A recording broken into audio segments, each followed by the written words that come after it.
Hello superstars, it's Thursday and I'm getting ready to film my Rhythm of Hunger and Appetite. That is my lesson number 3 in the Fight Right Mindset. I have a new series on Uscreen. So now I have finally my mindset and training the body in one place. So I want you to know that the greatest obstacle for, let's say, having people get aware of my work and what I do, my way of training, my way of thinking, my fighter diet, lifestyle, the way I eat, nutrition, all that, the self-love and the self-relationship, is the resistance to actually work for your own goals. That there's so much of, I don't want to be shown or corrected in how I train. I don't want anyone to see my weaknesses. I don't want anyone to see my body move. I don't want anyone to know that I might not be here and commit to myself. So typically it's the ego and the lack of true self-confidence that holds you back from achieving your goals or to get out of your own way. So the greatest obstacle is not in any way that you don't have enough money or wealth to actually focus on yourself. You don't have to pay for anything. I mean, there are so many programs, so many free sources of information that there's an overload, abundance. So the typical escape of your own dedication that I have as my empirical data collection is be careful what you wish for. That you are talking about, you wish you had someone who's there to hold you accountable. You wish someone was true and honest, that didn't just quit on you. You wish that someone actually told you, hey, keep on going. Someone who motivated you when you wanted to give up. The thing is, that one is yourself, and until you have built that up, you are not going to be your strongest self in solitude. So you gotta know this about the human nature, that I am a lone wolf, but I know the strength of community, the strength of having someone who keeps you in check, someone who cares. In my work as an online trainer and coach, having done my before and after transformations and all that, I want you to know why I don't have any interest to host body transformation challenges, because there is nothing to transform in your body before you want to go inwards and transform your mind. That's one. Number 2 is, it's not that easy to build your interest, your actually excitement about going and do the inside work, to work on your self-love and your self-understanding. Nobody has time to reflect upon your continuous pattern. Nobody really wants to change the pattern you have as this is your daily routine. That it is a big uphill battle in my way of working, and I do it this way. Because I don't tell you that if you just sign up for this one now, it's all you're gonna need. And today I thought, you know what I want you to think about, the before and after collages that motivate you so much for a little while, and then you get demotivated again? That these pictures, the before and after, are like comparing water in different kind of forms. Here you have frozen or iced water, and then you have lukewarm water. It's two different ways water is, but it's still the same thing. So when you compare, it should be about your knowledge of the lifestyle that is manifesting in the body. When you look at before and after, let's say they're not edited, they're not artificially made, they're just real, right? Then ask yourself, do you really think this was one-time snap, day one, and then next after that, here's the after. There is no after in life until you have died, then you can talk about after. So this whole motivation about being visually needing to have new motivation in bodies become discouraging once you realize that you might not be getting that dream body you think you want to achieve when you're in your 20s, 30s, 40s. You might be much older, or maybe you had a whole life where you noticed that your skin, your saggy skin you want to keep on talking about is kind of be discouraging you. Think about this. Your loose skin that comes from you having transformed and changed, getting out of your own way, to show up for yourself, to do whatever you have to do for a long time. That is the absolute most authentic trophy, medal of honor of your character, the way you are on your inside, the determination. And there's nothing you can buy or artificially make up to have that little award. That is what you reflect and symbolize and show your world. You show everyone when you show up for yourself that, hey, my body, it looks like this. I know it's not the idea for everyone to look at, but it shows my true self, what I'm made of. Isn't that worth everything? So, when it comes to this mind and kind of want to escape yourself, I want you to know a few things that hold you back, that also hold me back, because I'm your coach and trainer who is always competing with other coaches who are not in the same mindset or work the way I do or don't have the same agenda. They have another kind of strategy. For me, there are no money I would want to put in ads to buy you to see my feed. That's the way it works on social media and all the platforms, that you pay up your presence. If you don't pay up, you're not going to be seen. That's why a lot of my comments, my true helping tips that I put on other people's accounts, are hidden or deleted because it's inconvenient. Nobody wants to see me tell you free stuff here that this is not what you need. You need to go inwards, you need to work on yourself, because that's bad business. I know. I am not here to do business as the primary thing. I'm here to raise you up, to build you up, because that's how I build my happiness. That's what I love to do, to raise you up, to make yourself aware, which is a long lifetime commitment. You're not going to have, oh, I found Pauline, I had a conversation, we had a consultation, I paid her a little bucks, and then everything just changed. It's not going to work like that. It's just like strength training. It's going to be repetition. You're going to go backwards, you're going to come up. You're going to have your high days and your low days. You're going to get through fitness depression. You're going to have your injuries. You're going to start to doubt yourself. You're going to have stagnation. You're going to see suddenly you get stronger. All those things, you're going to have different programs to keep on building. That's the same with mindset and self-relationship, which is my passion to teach you about. So the uphill battle for you then is, one, you don't really want to learn how to actually achieve a goal. So you might be that most clients are, you keep on doing the same you've always done. And then I ask, do you get results? No, nobody's getting results in your body, and you wonder why. Well, you keep on training like you're not caring.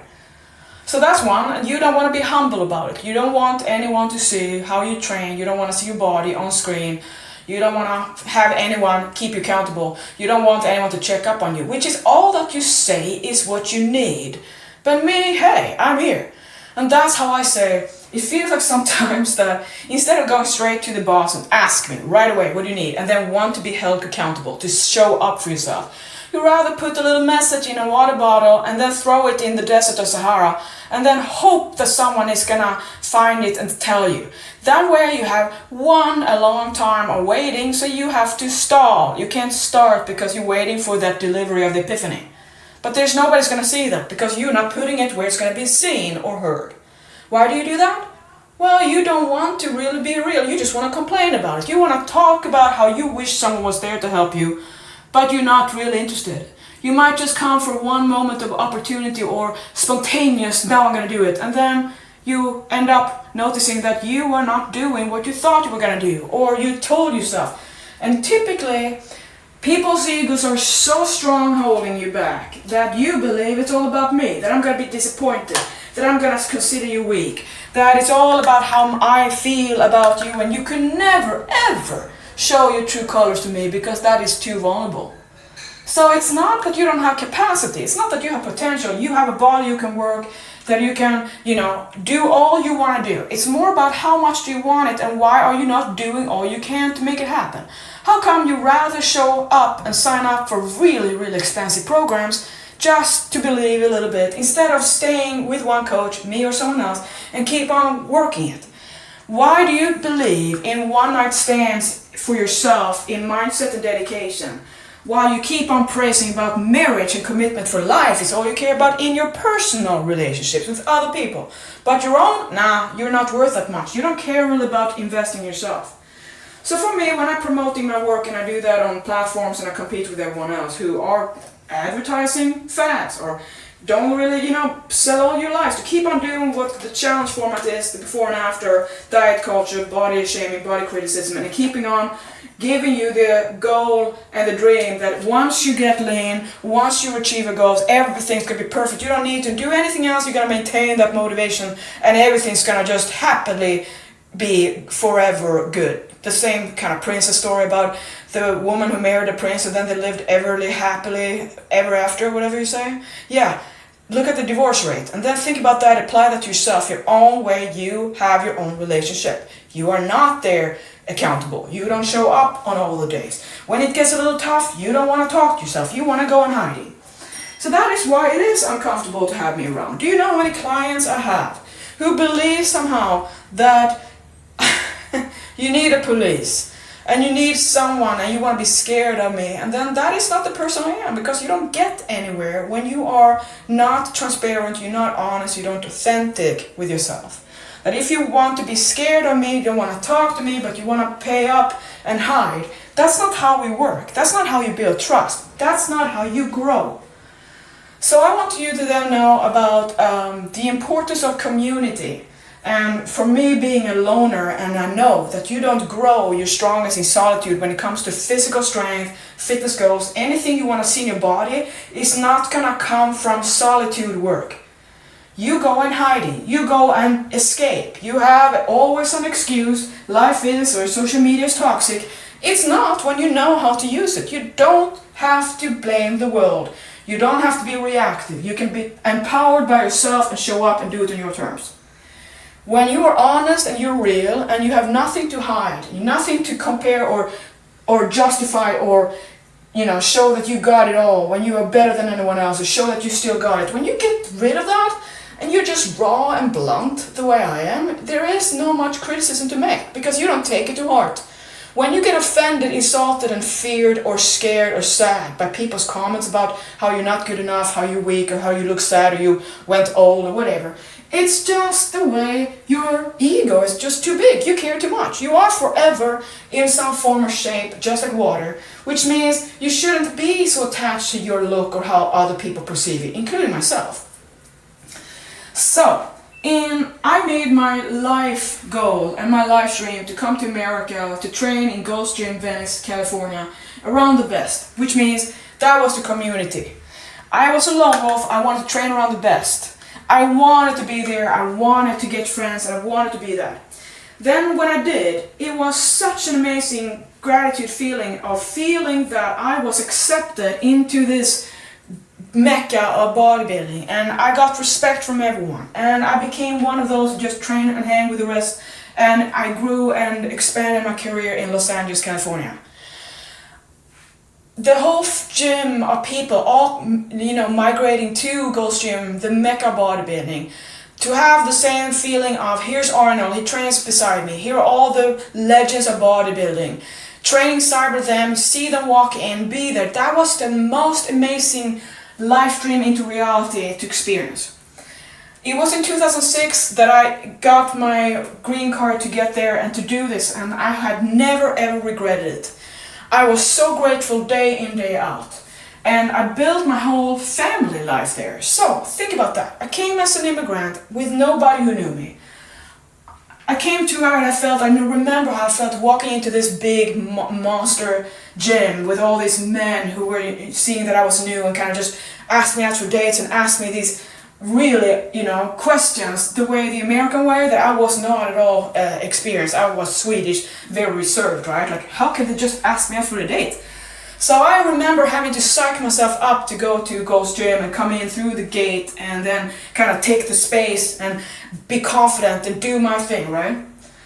And then after that, I kept on and I just became one of those people who I had my picture on the wall, like Hall of Fame. I was the woman who got the women back in the magazines to be featured for women because women were banned because apparently they got too big. I, with the women's the girls are back, got to change the whole history of bodybuilding for females.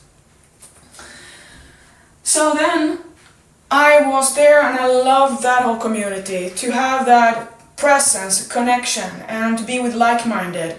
I did that until 2014. Then all of a sudden I wanted to have a change and I went to Florida and I lived in Miami for a year. I didn't like it there, but that was a great experience. I learned about all the, me, and in another cross-continent move. So first to Sweden, then to LA, and then from LA to Florida, cross nations. Did that all myself.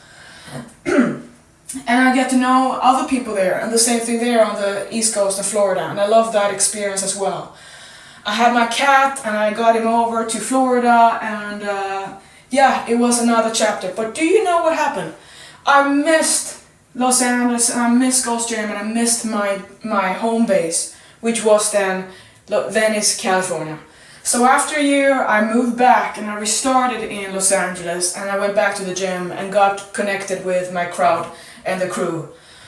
And to be welcomed back and having been missed was another just big feeling of gratitude to all these people who just accepted me, who never put pressure on me, who just saw me for what I was and was just enjoyed having me there for the inspiration. So then that was all the way up to the pandemic. And when the pandemic was, they shut down the gym, and that was a community for everyone. There was no way to go to the gym. Everything broke up. And now I can think about everyone who just lost their home, the way I felt too, that I didn't have any family anymore. I didn't have what I had built my life. And being an immigrant, being someone without any family in Los Angeles, it was really lonely. So what happened then is I built my home gym, and my solitude and my dedication to meditation in 2019, November 2019, struck at the same time as the pandemic arrived in March in 2020. So what happened with that commitment is I really didn't want to start meditate. And I worked it through, and then I got the epiphanies. And those years then have made it a little kind of documentary about that on a paper about my journey.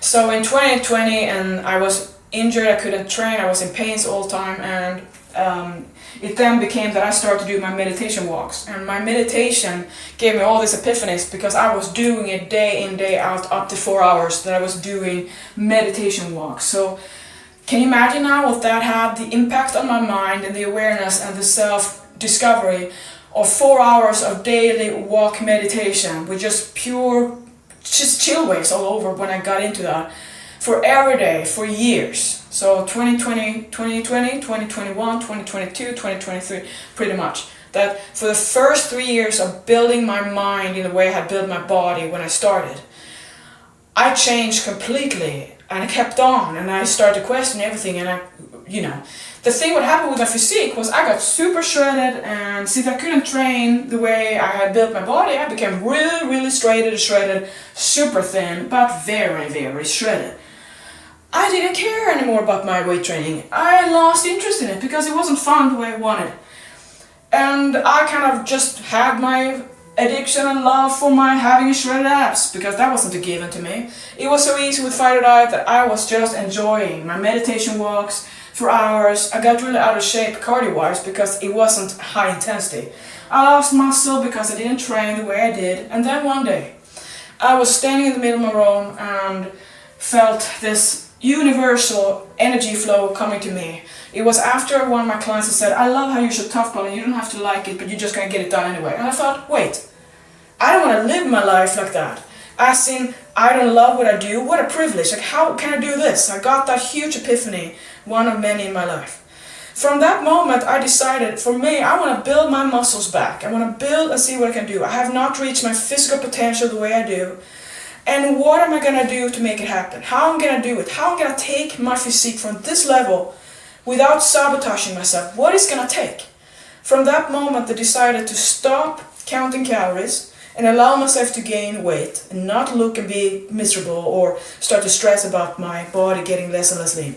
At the same time, I completely changed my training. I dropped everything and started from having no way to train my legs at all because I was injured and pains and everything. I retrained the way I have trained and built my body. I dropped my ego. I was seeing how little weight I could use, which was completely destroying my ego. Completely got me feared of, I'm gonna lose muscle. You know, the typical thing. That I just put the timer on and thought, well, 30 seconds of time is like a 10 rep set. What can I actually do with it? I put my ego away to really get beyond my level of dedication, development to that point. And we all know, after 20 years of training or so, or even after 5 years, you kind of have an uphill battle. It's not going to be easy at all. You're going to get demoted because the changes, the way you grow is so slow. And if you don't know how to think outside the box and you're not ready for it, you're just not gonna get anywhere. You might think so because you're leaning out and thinking, I'm getting muscle, or getting back from a hiatus, now you're getting muscle. No, it's muscle memory. It's very potent. So I committed 100% to that, and the funny thing is that was September 2022. I, at the same time, recorded my workout videos at home. I thought, I'm going to do the real authentic way of documenting my new bodybuilding over 40 journey, which is all based on having limitations with my injuries and having done this since February 1999. So think about how much I've trained, how much my body had known about me. So then after that I tore one shoulder, so that was a great challenge for me to how I was going to handle that. And then a year later I tore another shoulder because of an accident during my filming too, that is also documented. This became this amazing journey documentation of 10-minute workout. So you see my physique evolve from super shredded to where I am now. So what I want to tell you about this, that now when I'm in Sweden and I'm living my life without having a home base, I want you to know that my heart and where I feel emotionally attached is to Ghost Gym, to Venice, to California, where I became a new family, where I was accepted into this. So it's with my all gratitude and love and forever my loyalty to you who were my friends there, who are still in my life online, who saw me and, let me into your heart, and that you were there watching and observing and being part of my journey. You saw my growth, you saw my chapter, you saw everything. I am so grateful and so thankful for that challenge and that adventure and everything for the United States of America, that I am a true American in my heart because I know what this country and what the freedom and you accepted me, what that means to me. So to summarize this, I want you to know that you will always be the one who holds yourself back if you allow it. There's nobody else stopping you, but you gotta be patient, you gotta believe in yourself. You also have to know that everything has a price. So for what I'm doing now, I'm enjoying what I call my peanut butter days, that I am not gonna let myself stop my growth and my evolution or the way I'm living life by having my own obnoxious ideals that I already achieved. That I know how to get super shredded. I know how to enjoy a super shredded life. I know how to defeat the refit and povo and the rhythm of hunger and appetite. I know all that. And no, I made it so easy and mastered my mind, the discipline to got my physique I wanted, that it became monotonous. It became been there, done that. I want to achieve new goals. So what I do now is I'm putting myself under pressure of letting my body be what I say, the Shetland pony body. I want to be buff or shredded. And that means I have let my abs go. I'm not gonna be stressing about my abs are not defined anymore, which was my whole point of life before, right? So what I'm building now is a character on a whole other level. And I really want you to know that I'm doing this on purpose. I have control, I love it. And I love the challenge of my mind to kind of check my preconditioned statements and wants and desires in life and then, change that. Because in life there are always seasons, and we do that in chapters too, the book of our life. And for me to have the same goal or to want to maintain something I built is very limiting. So think about that now to kind of summarize this. If you hold on to your thesis that if you can only achieve your physical goal, if you can only lose the fat to keep it off, whatever that is you have, build your body. You are working against the clock because it is not according to life that you're gonna be ready when you're 75. You're gonna be accepting that your body will not be the way your mind wants it to be when you're like 20. That even though you wanna be like AI edited or you wanna be like people are doing with the photoshopping, it's not gonna be real. You're not gonna feel like that. If you can change the way you feel about what you see in the mirror and how you feel when you touch your body and so on, you're not gonna be happy. It's gonna be in vain. Which means most people never achieve your goal, first of all, that I did for years, decades. You are not getting there. You keep on starting over, yo-yo dieting, getting fatter over time, right? That means you might still have the illusion that one day you're gonna be happy maintaining. That will never happen, because maintenance is where you all start to get demotivated. Maintaining means suddenly you notice there's no end of this, there's no project, you don't have any end of this so-called diet. What are you gonna do? That's when you get the rebellion. That's when you notice it's not that fun anymore. So now think about that. If you make it your life mission to just achieve a physical goal, because for some reason you signed up for that when you were young, or you just have that as a obnoxious statement in your mind, you gotta do it or you're not good enough. you're gonna lose that having a body. You're gonna lose the life joy of exercising, working out, building muscle, enjoying healthy, good food. It's not about going to the drive-thru and eat crap and forget about it. It's not at all. I don't eat any junk at all. I'm just as meticulous with nutrition as I was when I'm my leanest. My point is, it's easy to believe that if you can only achieve your physical goals, your leanness, stay on stage and so on, you are gonna have everything solved. And then imagine, you're never getting there, so you feel self-defeated. You feel you're not good enough. What is wrong with you? You feel you have no self-power. You feel completely out of control. Now, that might be how you're going to feel your whole life then, because you never achieve your goals. So now think about that. I achieved my goals. I know what it's like and what it is. I made it an easy lifestyle, my fighter diet. I know how to stay shredded. I could keep on doing that forever. Why don't I? Because there's not any growth to maintain. So now imagine if you never got this the realization that there's more than just to be obsessed about your body look, or how other people perceive you, or how you are in the eye of the beholder. Now, if you can never stand up for that, it would be like you're living your whole life believing at the end there's going to be something to look forward to, that everything's going to be perfect because you're going to have a perfect body. And then you're never going to achieve it. Or if you do, you notice that it wasn't that much of a deal. You started to take it for granted.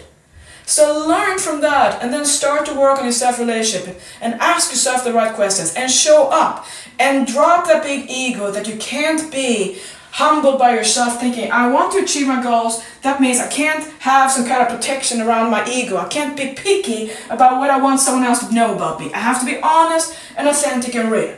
Now that's the big obstacle on your way. How real do you actually have the guts to be? Ask yourself that.